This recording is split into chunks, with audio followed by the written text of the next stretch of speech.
c'est Alice. Listen now, hip you now when I whistle. Je suis trop contente de vous retrouver, ma petite Chanel. J'adore filmer des vlogs, mais j'adore aussi parler en caméra comme ça, plus posé. Mais le sujet de la vidéo est un peu moins positif, parce que ça concerne la rentrée. Donc tout le monde a son avis, perso je suis un peu contente de rentrer quand même, parce que l'école ça n'a pas que des côtés négatifs. Et pour qu'on passe la meilleure année possible, avec les meilleures notes possibles, j'ai préparé 8 techniques, qui sont des trucs qui m'aident beaucoup, qui peuvent être prouvés scientifiquement, mais aussi d'autres choses qui aident en général. Donc je vais essayer de faire ça dans un ordre assez chronologique, donc avant l'école, pendant l'école, après l'école, etc. Pour essayer que ça soit le plus clair pour vous. Si vous avez des questions, vraiment sur n'importe quoi, posez-les moi, je vous répondrai. Dites-moi aussi si vous aimez bien ce format-là, le fond, la lumière, le micro. J'adore écouter votre feedback et pouvoir m'adapter. D'ailleurs, j'ai tout sur ma tablette. Vous inquiétez pas, j'oublierai rien. Mais assez parlé, on va passer dans le vif du sujet. Alors, la première technique qui se fait en amont et que vous avez le temps de faire dans les moins de 10 jours qui nous restent, ça va être de trouver l'espace qui, pour vous, vous met vraiment dans un mode full focus en travail. Donc, perso, c'est soit mon bureau, soit Starbucks. Mais du coup, ça peut être un endroit public ou chez vous. Mais par exemple, tous ceux qui font leurs devoirs sur votre lit, je suis désolée, c'est pas la meilleure chose que vous pourriez faire. Parce que votre cerveau, au lieu d'associer ça à du repos comme on se repose ou dort dans son lit, il associe ça à tout ce qui est lié aux devoirs et à l'école, qui peut amener du stress, etc. Donc c'est pas forcément très bien et c'est pas forcément très productif pour vous. Donc c'est pour ça. Trouvez-vous votre place, ça peut même être dans votre salon, on s'en fiche, dans votre cuisine, mais un endroit auquel vous n'allez que quand vous devez travailler et être focus. Comme ça, votre cerveau, il voit, il dit ok, là c'est bon, je travaille. Une fois ces endroits décidés ou repérés comme vous voulez, si c'est chez vous, évidemment si c'est un café, vous pouvez pas le faire, organisez-le. Dans nos sociétés, à cause des réseaux et tout, notre temps d'attention est super bas. Et si déjà vous réussissez à mettre votre cerveau en mode travail, et que y a un tel truc qui va venir le stimuler pour un peu sortir, pour aller jouer, aller quelques secondes et tout, vous allez jamais vous en sortir. Ça va décupler votre temps, ça va vous faire passer plus de temps et vous allez dire mais quand est-ce que je vais finir? Vraiment c'est pour ça, restez organisé. Donc quand je dis organisé, c'est vraiment enlever les éléments qui n'ont rien à faire ici, mais aussi le nettoyer, ça reste plus agréable. Le rendre organisé, fonctionnel. Imaginez c'est mon bureau, là vous avez votre trousse, mes cahiers, j'ai mes feuilles, comme ça je sais que tout est à portée de main, que je sais où est quoi. C'est beaucoup plus facile, beaucoup plus rapide et ça fait beaucoup plus de productivité. Et c'est évidemment ce qu'on veut. Quelque chose qui est très sous-coté et dont je ne vois pas beaucoup de gens parler, c'est de trouver votre propre intelligence. La façon qui est la plus facile pour votre cerveau pour absorber une information ou la retenir. Je sais que c'est le cas de beaucoup de gens et personnellement, j'ai une mémoire visuelle. Donc c'est pas en entendant une information 1000 fois que je vais la retenir. Mais il y a des gens par exemple, en entendant l'information, ils sont plus susceptibles de la retenir plutôt que de la voir. Donc pour ça, si vous ne le savez pas, généralement on sait son type d'intelligence parce que c'est la façon dont on travaille. Mais sinon, vous inquiétez pas, il y a plein de quiz sur internet. Vous tapez quel est mon type d'intelligence et vous allez en trouver plein. Faites-en plusieurs pour être sûr que c'est bien legit. Mais là déjà vous avez fait beaucoup du travail. Parce que c'est sûr que certains d'entre vous travaillent avec le mauvais type d'intelligence et prennent 100 fois plus de temps à retenir ou à apprendre une information. Mais cette année, ça sera plus le cas. Vous inquiétez pas. Ok, la rentrée arrive et vous avez vos premiers cours. Mais qu'est-ce qu'on fait en cours? J'ai les réponses. Premièrement, le jour de la rentrée, vous arrivez dans votre première salle de classe et là, tout se joue. Il faut stratégiquement choisir sa place. Je sais que tout le monde n'aime pas ça, mais les places du devant sont toujours les meilleures. Je vous prends l'exemple de deux garçons qui étaient dans ma classe cette année. Ils ont été au milieu, devant, toute l'année, à tous les cours. Je ne rigole pas une fois. Quand je vous dis que je regrette de ne pas avoir pris ces places, parce que vous voyez quand vous osez pas poser une question, eux ils n'avaient pas à la poser devant toute la classe et donc un peu cette honte. Juste, ils pouvaient même la chuchoter au prof et le prof répondait. Donc déjà, tu comprends beaucoup mieux le concept parce que tu oses beaucoup plus poser la question pour mieux comprendre. Mais aussi, il y a une relation qui se crée avec le prof. Avec ma prof d'anglais, ils étaient super proches. Beaucoup plus proches que tout le reste de la classe. Et forcément, ça joue dans les bulletins et même dans l'ambiance de la classe en général. C'est toujours plus agréable d'avoir un prof de son côté. Mais bon, voilà, quand vous arrivez pour votre premier cours, essayez de vous mettre le plus devant possible. En plus, on entend beaucoup mieux, naturellement. Et aussi, ne vous laissez pas prendre votre place. Si vous aimez la place que vous avez, restez-y. Si on vous demande «Ah, est-ce que je peux me mettre là et tout?» Non. Parce que cette année, je l'ai fait et j'ai beaucoup regretté. Aussi, la personne avec laquelle vous vous asseyez a beaucoup d'impact sur toute votre année. Donc évidemment, asseyez-vous avec quelqu'un que vous appréciez, sinon vous allez juste vous gâcher l'année. Si vous savez que telle personne est peut-être un peu trop bavarde et que pour Par exemple, le cours de maths, vous voulez être full focus, trouvez quelqu'un qui va peut-être moins vous parler et surtout quelqu'un qui accepte d'être plus devant. Je sais que beaucoup de mes copines n'aiment pas être devant. Et donc voilà, le but c'est de forcer personne et que tout le monde prenne du plaisir. Mais commencez déjà à réfléchir en quel cours j'aimerais être plus devant, en quel cours j'aimerais être à côté de telle personne, etc. Aussi, si dans votre cercle d'amis, il y a quelqu'un qui est par exemple très fort en, je sais pas, SVT, et que vous êtes nul en SVT, demandez-lui, ah, est-ce qu'il y a moyen qu'on se mette à côté? Peut-être tu m'aides un peu et tout. Je comprendrai la personne si elle veut vous dire non. Si elle veut plus se concentrer sur le cours plutôt que d'expliquer, c'est totalement normal, le prenez pas mal. Mais ça vaut toujours la peine d'essayer. Aussi, pendant le cours, focus. Pas la peine de parler à droite, à gauche pendant tout le cours. Là, tu vas être beaucoup plus attentif. Et donc, ça va naturellement t'aider, sans même t'en rendre compte, à absorber le cours. J'ai un ami qui ne travaille jamais. Et je rigole pas. En fait, son seul travail consiste à être comme ça pendant tous les cours. Et en fait, il est tellement focus, il ne parle à personne, il ne fait rien, que chez lui, il travaille pas, il doit avoir une très bonne mémoire, mais il arrive à tout retenir, et il a des super notes. Dont certaines meilleures que moi. Mais bon, on s'en fiche. Aussi, pas forcément pour toi, mais pour les autres qui ont peut-être envie d'écouter le cours. Mais c'est pour vous dire, soyez focus. Aussi quelque chose qui change la donne, je sais que je le fais vraiment depuis des années et qu'avant les gens ne me comprenaient pas, mais maintenant tout le monde le fait, c'est de prendre des notes supplémentaires, des notes extra. Vous voyez, vous avez le cours classique que le prof vous a donné ou que vous avez recopié depuis le tableau. Quand le prof va parler, qu'il explique peut-être plus en détail un concept, un sujet, blablabla, j'écris. Parce qu'on sait jamais, vous arrivez chez vous, vous comprenez moins, etc. Vous avez ce qu'a dit le prof. Vous allez plus dans le détail et dans les contrôles en général, plus vous allez dans le détail, plus ça sera valorisé et donc la meilleure note vous aurez. Ça faisait très poésie. Par exemple, je sais qu'en maths, j'aime beaucoup mettre plus d'exemples que ceux que donne la prof. Donc par exemple, les exercices qu'elle fait au tableau ou les démonstrations, je les note. C'est que comme ça, quand j'arrive chez moi, je relis la leçon, j'ai tous les exemples, peut-être même un contre-exemple, n'importe quoi. Mais bon, toujours sur le travail en classe, on va avoir, et ça je sais que vous allez complètement sortir de votre zone de confort, poser des questions au prof. Je sais, m'en parlez pas, je déteste ça aussi. Je pense qu'on a tous la même raison et même peur de paraître comme la personne la plus débile de la Terre devant toute la classe. Et je vais reprendre un exemple de la classe de cette année. Une fille qui en maths, en cours de maths, chaque heure, elle posait minimum 3 questions à la prof. Et toujours à voix haute, elle osait, des fois même sans lever la main. Bon. Et la prof lui répondait. Et la prof l'adorait parce qu'elle posait des questions en disant mais oui, moi je suis payée pour ça. J'adore, de toute façon ça fait mieux comprendre toute la classe et tout. Et même des fois, elle lui demandait si elle avait pas des questions. Et encore une fois, il y avait cette relation grave privilégiée entre la prof et cet élève-là. Et sûrement, elle a dû avoir cette appréciation sur les bulletins, ose participer en classe, ose poser des questions. Ce qui est toujours un plus, surtout quand il y a Parcoursup. Bref, donc sachez que vous n'êtes pas la personne la plus débile de la Terre. Il y a sûrement, au moins, dans une classe de à peu près 35 élèves, il y a au moins 3-4 personnes qui se posent la même question que vous. Plein de fois, je me suis posé la même question qu'elle posait à la prof. Donc, sentez-vous plus comme un héros qui aide la classe, plutôt que quelqu'un de con. Ce que vous n'êtes pas. Et dernièrement, dans ce travail en classe, quelque chose qui va clairement vous démarquer des autres. Je sais que certains profs le clament et le proposent. Mon prof d'histoire géo de 3e disait si vous voulez faire un développement construit et que je le corrige, n'hésitez pas à venir me voir, je vous donnerai du feedback, une note et tout.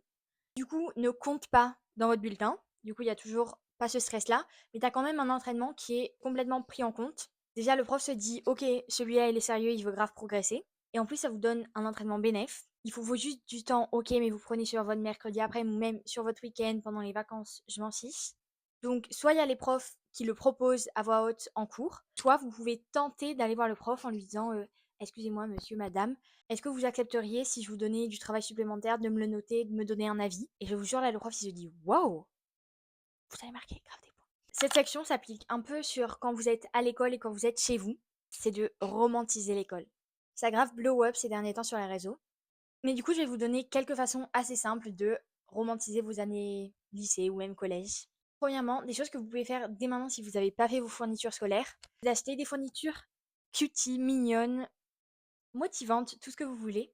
Je sais que personnellement, toutes mes fournitures, je les ai pris en pastel parce que je trouve ça beaucoup plus joli et autant être à l'école 10 mois dans l'année, autant en profiter et avoir du beau matériel. Aussi, ça c'est quelque chose qui va pas plaire à tout le monde, je le sais, mais je sais que j'adore faire ça et que ça me motive grave durant la journée, c'est de vloguer. Donc je me souviens, j'avais fait un vlog d'une journée avec moi en cours, qui vous avait beaucoup plu d'ailleurs. Ça m'avait grave motivée, c'était grave comme l'actrice principale dans un film. Donc si vous aimez bien filmer, etc., ça peut grave être pour vous. Aussi, le jour de la rentrée, si vous êtes nouvelle ou si c'est un nouvel établissement que vous connaissez personne, allez vers les gens. Parce que vos années collège et lycée seront pas du tout les mêmes avec ou sans des amis. Donc Game Twisted, on est toujours mieux seul que mal accompagné. Si c'est des mauvaises personnes, ne vous forcez pas à être ami avec elles, ne forcez pas votre compagnie. Restez seul, mais c'est sûr qu'avoir des amis, ça fait une grande différence. Autre chose que vous pouvez faire dès maintenant, c'est créer un tableau Pinterest. Par exemple, moodboard pour l'année scolaire 2025-2026. Avec par exemple des jolies fournitures scolaires, des photos avec des amis, l'intérieur des couloirs qui va grave vous motiver et grave vous donner hâte en fait d'avoir cours. Et quand vous vous sentez pas motivé, que vous avez pas envie d'aller à l'école, à l'arrêt de bus, devant le portail, ils vont s'en fiche. Regardez, dites-vous, ça peut être moi aujourd'hui. Et faites tout pour que votre tableau Pinterest ressemble le plus possible à votre vie. Et comme ça, vous avez un objectif qui vous rend encore plus motivé. Quelque chose aussi qui peut faire beaucoup de différence, c'est son apparence. Je sais que par exemple, j'adore me préparer, j'adore choisir mes outfits, j'adore avoir de jolis outfits quand je vais au lycée et que ça me motive grave. Je me sens beaucoup mieux toute la journée quand je suis en une belle tenue plutôt qu'une tenue de sport en EPS. Ça a grave un impact sur votre morale.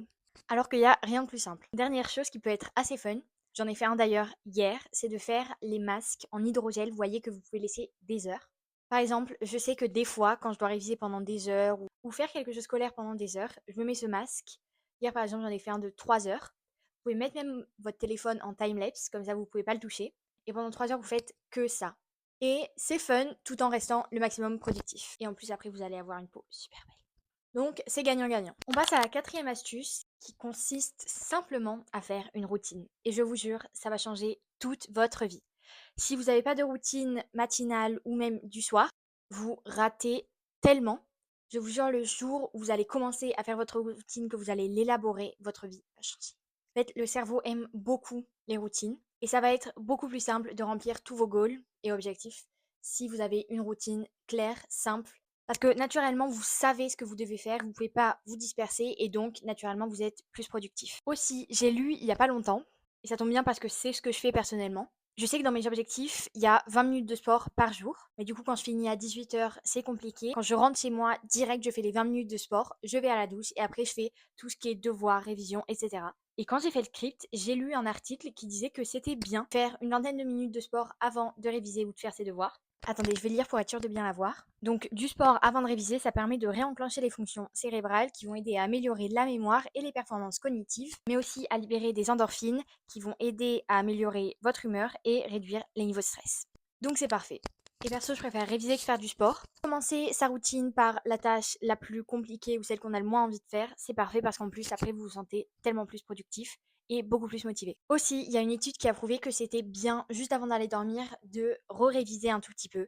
Donc, par exemple, de relire un cours, de refaire des flashcards, enfin, vous avez compris. Là, c'est une citation d'un chercheur de York, je crois. Je la connais pas par cœur, du coup, je vais vous la lire pour être sûr que ça soit le plus accurate possible. Lorsque vous êtes éveillé, vous apprenez de nouvelles choses, mais lorsque vous dormez, vous les affinez, ce qui facilite leur récupération et leur application correcte lorsque vous en avez le plus besoin. C'est important pour la manière dont nous apprenons, mais aussi pour la manière dont nous pouvons contribuer à conserver des fonctions cérébrales saines. C'est une traduction qui n'est pas parfaite, mais je vous aurais mis la citation originale ici. Mais voilà, et là on passe à la cinquième partie, qui est beaucoup plus du scientifique. C'est 2 techniques avec 2 noms de scientifiques qui ont prouvé l'efficacité de ces techniques. Premièrement, la technique Leitner. J'espère que je le dis bien, je l'écrirai dans tous les cas. C'est de la mémoire active. Donc imaginez que là, vous avez plusieurs boîtes, donc soit 3, soit 5. Vous faites des flashcards qui sont déjà parfaites pour la mémoire active. Premier jour, évidemment, vous ne les connaissez pas, du coup, elles vont dans la boîte 1. La boîte 1 étant les moins connues et 5 les plus connues. Vous les faites le jour 1. Le jour 2 ou même 3, on s'en fiche. Vous les refaites. Celles que vous connaissez, passe dans la boîte 2. Celles que vous ne connaissez pas, reste dans la boîte 1.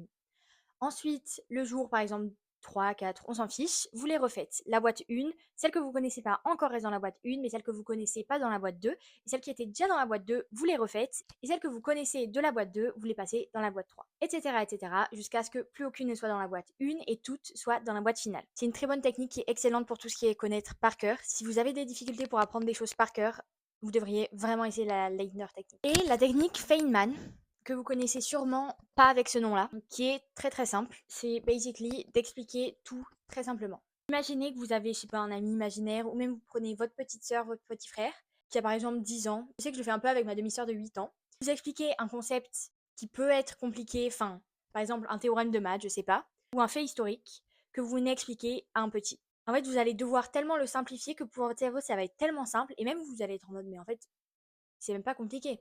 Et vous allez le retenir comme ça et après vous saurez l'expliquer. Vous pouvez soit le faire à voix haute ou même l'écrire. Vous n'avez pas besoin vraiment d'avoir quelqu'un de petit devant vous. Et on attaque la 6e technique qui est d'avoir un objectif clair.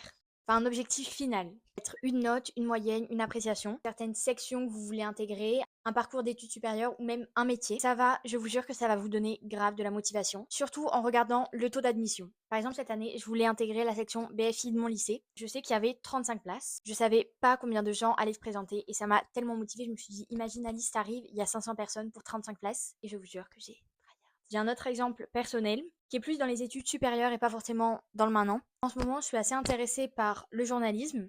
Et donc, plus tard, pour mon master, j'en ai repéré un très précis. Je sais qu'il y a 5 admis à l'année. Donc, il faut que je sois parmi les 5 meilleurs. Donc, évidemment, ça me motive beaucoup parce que 5 places, c'est rien. Mais donc voilà, trouvez ce qui vous correspond à vous, ce que vous aimeriez faire. Utilisez ça comme votre plus grosse motivation. On est déjà à l'avant-dernière astuce, qui est un peu pour manipuler son cerveau. Mais vous inquiétez pas. Je me suis documentée sur les différentes couleurs que notre cerveau préférait pour mieux absorber des informations et tout. Et il y en a. Donc je sais que j'aime beaucoup le rose, mais malheureusement il n'y a pas le rose. Je veux bien les fiches de révision super esthétiques et tout, mais à un moment il va falloir faire valoir le pratique plus que l'esthétique. Parce que grâce aux couleurs et aux différentes couleurs, tu obliges ton cerveau à mieux retenir et à bien trier, etc. On vient mettre les sujets principaux et clés en rouge. Surligné ou stylo, je m'en fiche. Les sujets, les gros thèmes importants en rouge. Et les informations les plus importantes, les informations clés en jaune. Vous avez bien retenu les gros titres, les gros thèmes en rouge et les informations importantes sous chaque thème en jaune. Après, si vous avez beaucoup de différents sujets, il vaut mieux mettre une couleur par sujet plutôt que tous les gros titres en rouge. Le rouge et le jaune, ça s'applique plus si vous avez un seul thème, un seul sujet à réviser pour tel DS. Et aussi, je veux bien comprendre le côté esthétique. Si je surligne ça, ça va faire un peu plus joli et tout, mais non. Ne pas surutiliser les couleurs. Ça va juste complètement désordonner votre cerveau et il va rien comprendre. Gardez les couleurs pour l'élite, la crème de la crème. Et vous allez voir, étonnamment, sans travail particulier et supplémentaire, vous allez beaucoup mieux retenir l'information que comme vous le faisiez avant, avec des couleurs pas forcément efficaces ou trop esthétiques, etc. Et on passe à la dernière astuce, un peu boostée comme on dit, que j'ai appelée cheat codes. C'est un peu de triche, vous voyez. J'ai pas su ressortir l'étude sous laquelle je l'avais vue. Mais vous voyez, personnellement, j'aime beaucoup réviser et un tout petit peu avant avoir un petit shot de caféine ou de théine en prenant un thé, un matcha, un café, n'importe quoi. Et en fait, j'avais lu que c'était beaucoup plus bénéfique pour l'effet de ce shot de caféine. Prenez votre petit shot et vous venez faire une petite sieste d'un quart d'heure, allez, 10, 15, 20 minutes. Et vous vous réveillez. Donc, premièrement, vous allez être rafraîchi, parce que forcément, vous venez d'avoir un petit somme, quoi. Et c'est pile pour que le shot de caféine hit. Et du coup, les effets vont être décuplés. Vous allez être rafraîchi et shoté de caféine. Du coup, encore plus productif et encore plus boosté. Un autre petit truc qui est un peu border, que j'ai jamais fait parce que j'ai beaucoup trop peur de rater un appel important ou quelque chose du genre, c'est de bloquer volontairement son téléphone. Vous voyez, c'est trop relou quand tu fais le code volontairement ou involontairement trop de fois et qu'il est mauvais. Ça bloque le téléphone pendant je sais pas combien de temps. Et là, je vais vous demander de le bloquer volontairement. J'ai vu qu'après 9 ou 6, je sais plus, mauvais essais, vous pouvez le bloquer 1 heure. Et pour ceux qui sont addicts au téléphone et qui peuvent pas s'en empêcher, etc., faites ça. Et je vous jure, ça va vous changer la vie. Là, il n'y aura pas d'excuses, il n'y aura pas «Ah, peut-être que j'ai reçu un message et tout». Non, en fait, tu peux pas, t'es forcé. Parce que le temps d'écran, je veux bien, mais si vous connaissez le code, etc. Littéralement, en étant forcé, parce que si vous pouvez pas déverrouiller votre téléphone, vous pouvez pas, quoi. Il y a un stop, il y a un mur. Après, pour ceux dont l'addiction n'est pas aussi grave, vous pouvez juste le mettre dans un tiroir, dans une autre pièce, ou l'éteindre.